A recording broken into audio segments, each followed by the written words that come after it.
Hello, everyone. It's Kathleen Osborne with you again, and I have a wonderful guest. It's Claire-Dee Lim. She's just joined the Transcendent Authors, and she's got such a varied and incredible background. I would love for her to tell you about herself. Go ahead, Claire. Oh, wow. I will give you the key frames. I am new to the White Mountains. And prior to that, I'd been living in California, in Los Angeles, and also San Francisco. And my husband and I moved out here over a year ago because we were ready to move on from that life, that lifestyle, that energy. We were in the film business. My husband was a visual effects artist and an animator, and I was a writer producer. And it was time to, because the business was changing, the type of work we wanted to do was changing. And what I mean by that is the type of stories we wanted to tell. Fundamentally, that's what it is. The stories we wanted to tell were also not aligned with what the market was bearing in Hollywood. So we came to that age where we thought we need to make some changes that were more in line with our what we were thinking and things that matter to us. And so we moved. And fundamentally, I think of myself when it comes to being a creative person or at least where I'm at right now, is writing from the heart. Mm-hmm. And I've said this to many people recently, that when you write for the market, you forget what it is to write from the heart. And yes. Now I'm writing from the heart. And as I told Kathleen, and I've told others, that I'm writing short stories, which I never used to read because I couldn't get into it. They were too short. I would never get into it. I always felt like if I'd read a New Yorker piece, it always seemed to miss the third act, and it would just abruptly end, and I'd be left hanging. And so I could never get into the rhythm of a short story. But lately, I really got into reading Ted Chiang. And he's a phenomenal science fiction / philosophical / spiritual writer. Oh. And I read his stories and I admire his work, and I was feeling a groove with him. And I thought, I got to try this. And I stopped writing for several years because I really had to just get involved with be in touch with my intuition. I was still writing corporate work. I was still writing marketing materials because I had we'd get marketing corporate side gigs. And I also was, working with other authors and students. And so I was still involved in the creative process and really helping other people tell their stories, which is so exciting to me when they start to tap into their things that are important to them that they want to write about, as opposed to, again, I'm going to keep referring to the market out there. So after several years of just puttering around and kicking around ideas, and I was really focusing on drawing, trying to work another part of my creativity, that I thought, okay, I'm going to give it a go. And I enjoyed it. And I wrote a couple short stories. It was really satisfying. And here I am, and fortunately moved to a place where there's a writers group, and I'm already meeting some really creative, interesting people. And I look forward to continuing along this path. So hopefully that was a quick answer. Well, I really enjoyed that answer, but I want to know a little bit more in depth. Okay. What brought you into writing? Where did you start? Well, that is an easy one. My father is a romantic poet, scholar, and a writer. And my father's from the Philippines, and he's written a number of novels in the Philippines, and he was a professor for years and years. So I guess it was always in my DNA. And from a young age, I was writing. He'd be critiquing my work. I'd be telling stories. So that, and a huge reader. I'm an only child. So if I'm not out socializing and playing sports, I'm sucking up books. And fortunately, my father was really encouraging, and we would at the dinner table, we'd talk about books, we'd talk about writing, and we'd talk about themes. And so I had that really, really early on. And he kept a journal. He still keeps a journal. He's now in his late 80s. And I was keeping a journal too for many, many years. When we moved, there's a big old box. And a part of me thought I should just throw these away. I'd flip through them and they'd just be ridiculous, but great. So I didn't throw them away. I have them. I have the box. Yes, because I'm so glad you didn't throw them away. We had one gal that just left. Her name, her pen name was La Michelle W, or I have a hard time with French. And she has her mother's journals, and she's writing a memoir on that. So who knows? It might be somebody that discovers them, somebody in the family that wants to write about you because of what you have done for your family. Because that's one of the reasons I write. I want something for my family, some kind of non-tangible and tangible inheritance. Because they have the gifts are in them, in their DNA. I started a business with designer dogs. I had failed in sewing, believe it or not. And in a year, I was getting comments from master seamstresses and master tailors about how good my sewing was. And I told my cousin, and she said, well, don't you know?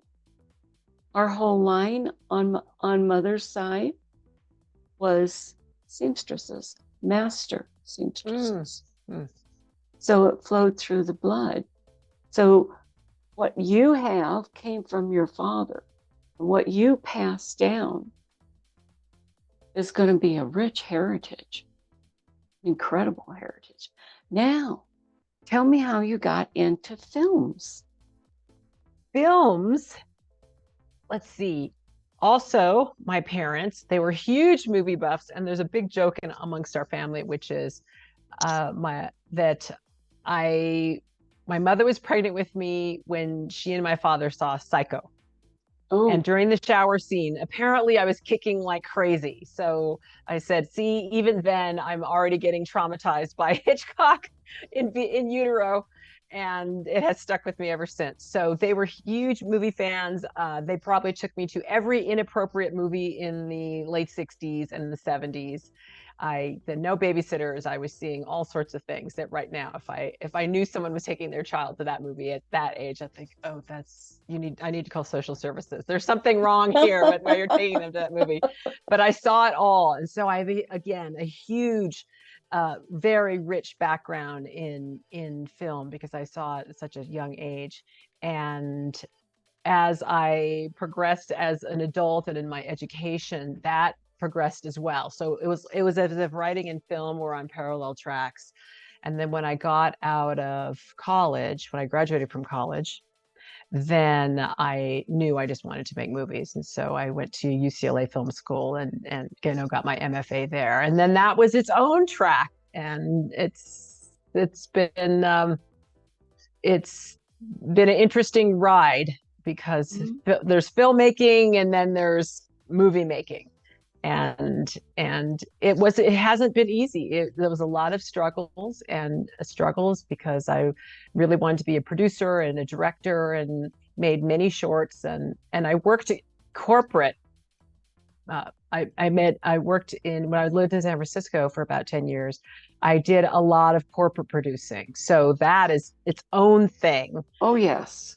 For drug companies, for utility companies, all these brands that you hear of all the time. And I would be behind the scenes making videos to promote their products and whatnot. So that it's still storytelling. It may be corporate. You're selling a drug, Mm-hmm. but it's still storytelling. So a lot of the nuts and bolts aspect of filmmaking and production and producing, I got on that job. And then eventually I thought, I can't do this work anymore, and I need to go back to Los Angeles and try to make movies with a capital M. Mm-hmm. So I came back and slugged it out. That's incredible. I know other people in the film industry, and it is not an easy one. The competitiveness, the I hate to say backstabbing, but it's all me, or I want to get in front of you. I've had friends that have had ideas stolen from them. Mm. Of course, you can't copyright an idea. No, and this is what I tell my students, because along the way I also became a writing professor and a film professor, is it's going to sound glib, but ideas are a dime a dozen. Mm-hmm. Everybody's got ideas. Between Kathleen and myself, we could probably come up with 100 just sitting here, but no one wants to hear that. And I thought this too when I was first starting, that every idea was so precious, but it's ephemeral. It's the idea is one thing, but then building on it into a world and dynamics, that's what becomes precious. Yes. Not the little idea. I once had a friend when we were living in San Francisco, and the Bay Bridge would often get a lot of traffic during rush hour. And he called me up and he said, I've been sitting here in my office looking at the Bay Bridge, and I have an idea for something. Someone blows up the bridge and it's a bank heist, and the gold goes down the gold falls into the bay, and there's scuba divers there. And I said, and he said, well, what can we do with it? He says, what do you think? You want to work on it? I said, and I know you've got a premise. Who is everybody? I mean, it was just funny because I hear some version of that all the time, which is build. Because ideas are, as I said, ephemeral. Yeah, and you can get them from everywhere and anywhere. Somebody asked me where I get my ideas, and I said, anything. And I like to use this as a little, I don't know if you can see it clearly. Yeah. Kathleen, hang on. Oh my gosh. See, there's 3 stories here. Oh, whoa. Think about it. There's 3 stories. This is wow. And this is its protective shell, so it can fly from universe to universe. This is a planet that was a prison planet. Mm-hmm. And so it's encased to protect. What the outer shell was meant for protection of the planet, but now it's killing the planet.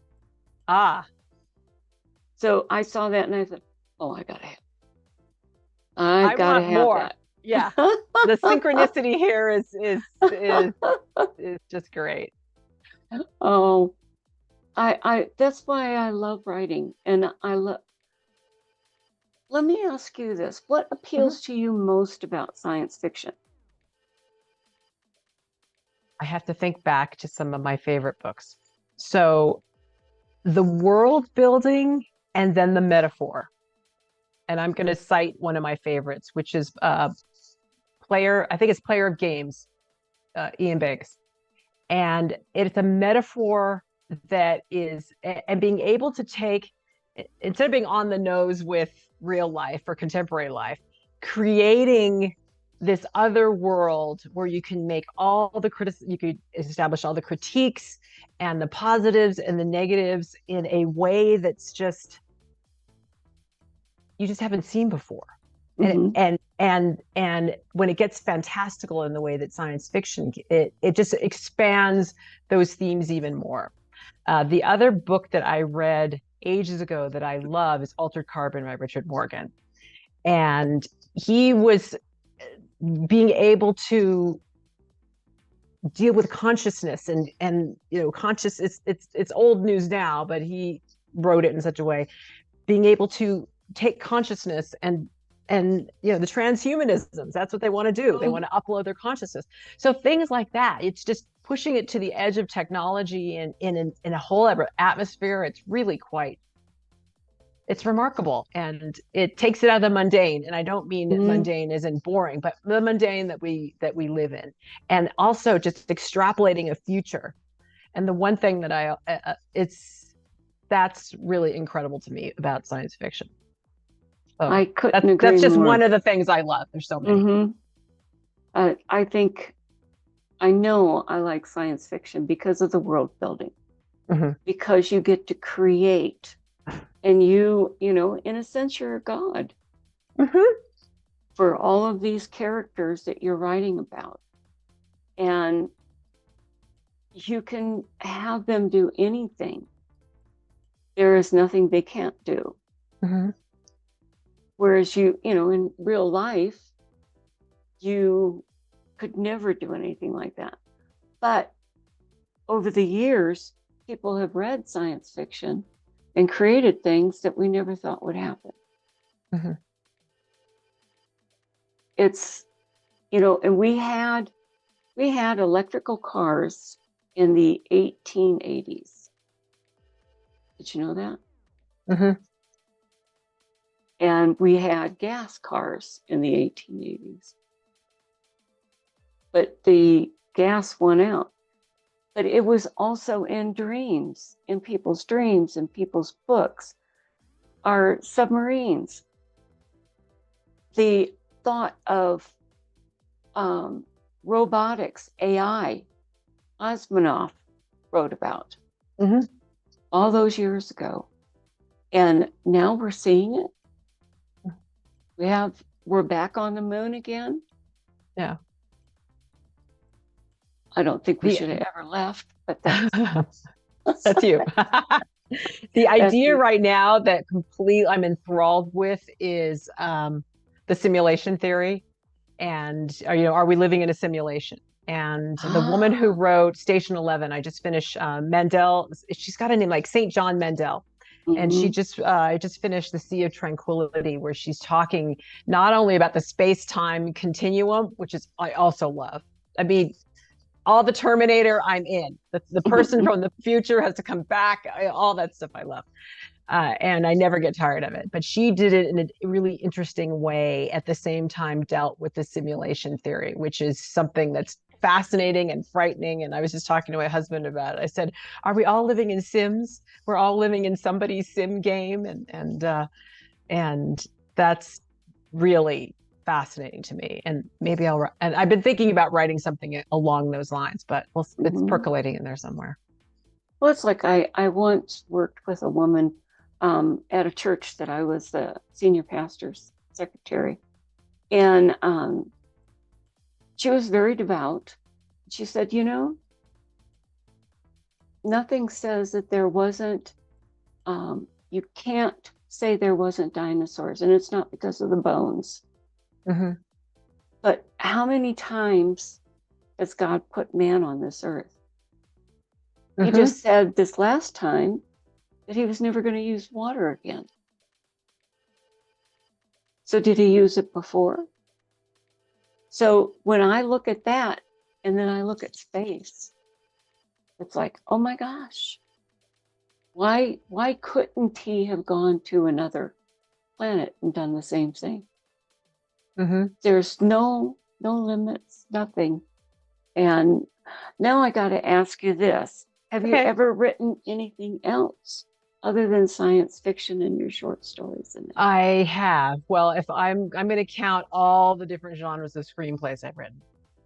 And so romantic comedy, there was a science fiction, an author named David Marusek, who is incredible. He did a book called Counting Heads, and then On This Rock, and he's done other things. He's from Alaska.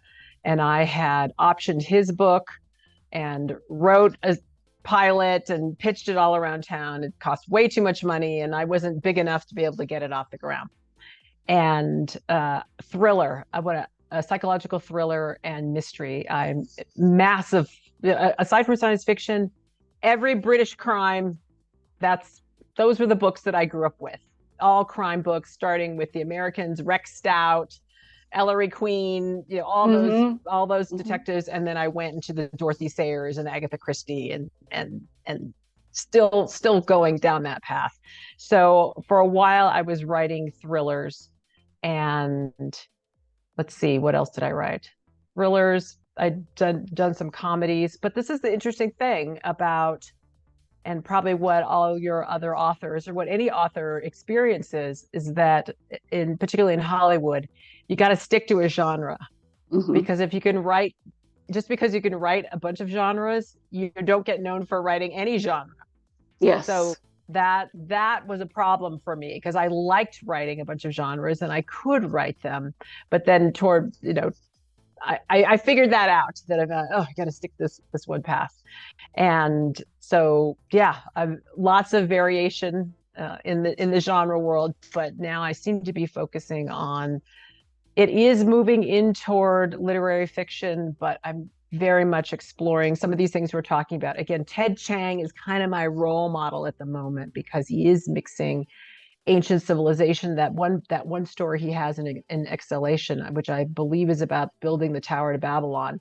It is sci-fi mixed with religion, mixed with spiritual, mixed with, dare I say it, aliens. And all of that is, I'm reading a lot of books in that field, and then I know as stories are going to come out. Because I'm thoroughly obsessed with ancient civilizations and all that, and ancient tech.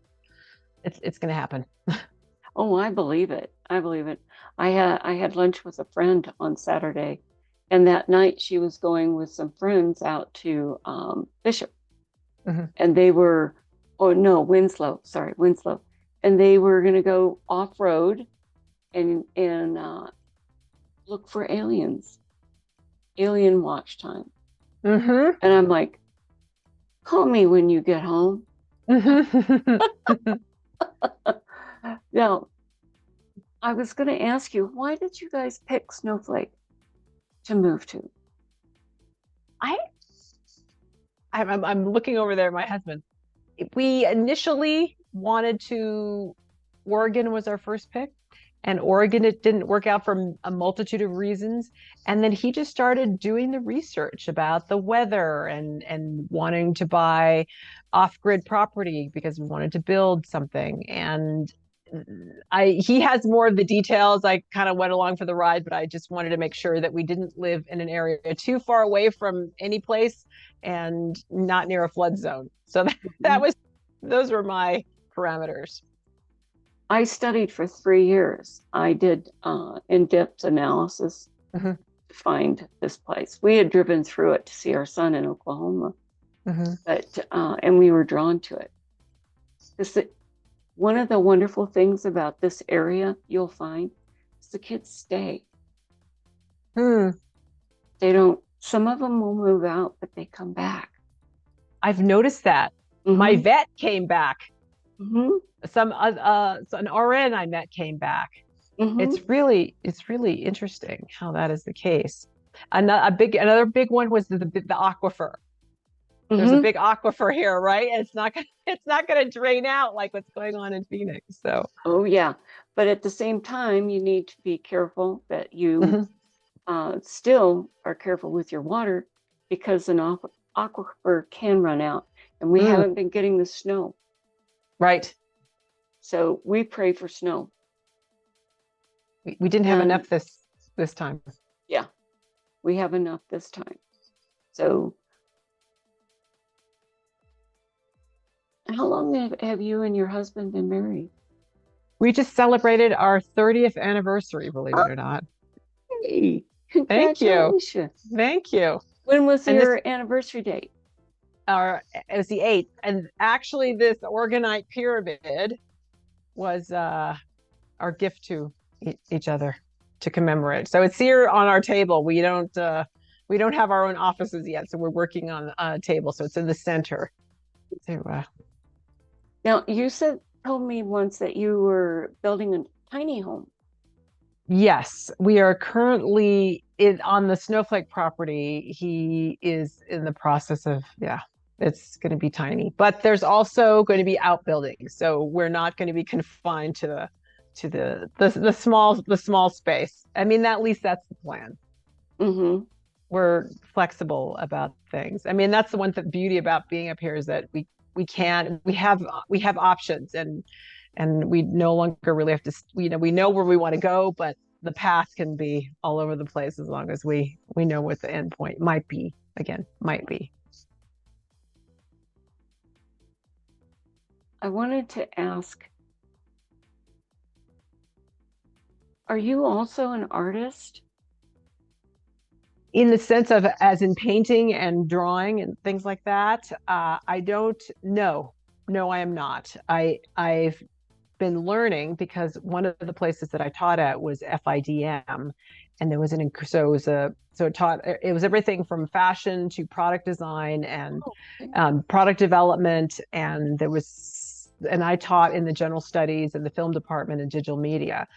And one of the professors there, this incredible artist, Nancy Riegelman, I would see her in the faculty lounge, and I'd look at student work and I'd say, this is incredible. She said, I could teach you how to do that. And so she let me audit some classes of hers. And I have to say, when I got out, using her methodology, I was able to draw fashion illustration type, but still get a sense of what it is to draw and proportion and shading and all that stuff. And I've been around artists a long time. I've done web design, and I'm aware of the foundational aspects of art, but my skills were very, very basic and not practiced. So once I've been up here, I've been practicing a lot, and exponential growth a little bit every day. And suddenly that looks like a flower, or suddenly that looks like a cat.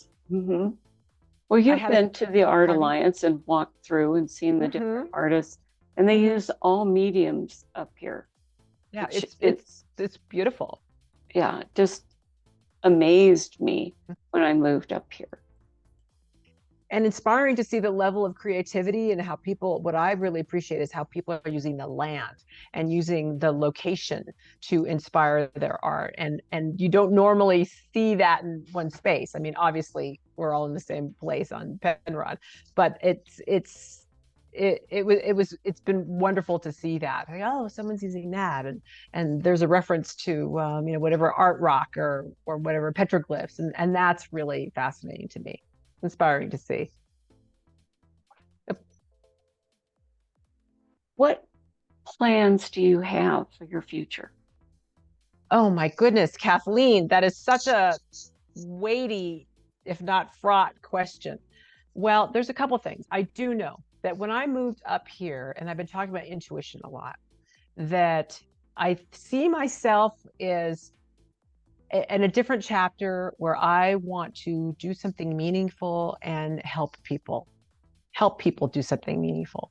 A part of me that is not related at all to to the art and writing aspect of this is I'm very much into health and longevity. And my husband and I, fortunately, we're on the same journey. We're on the same page.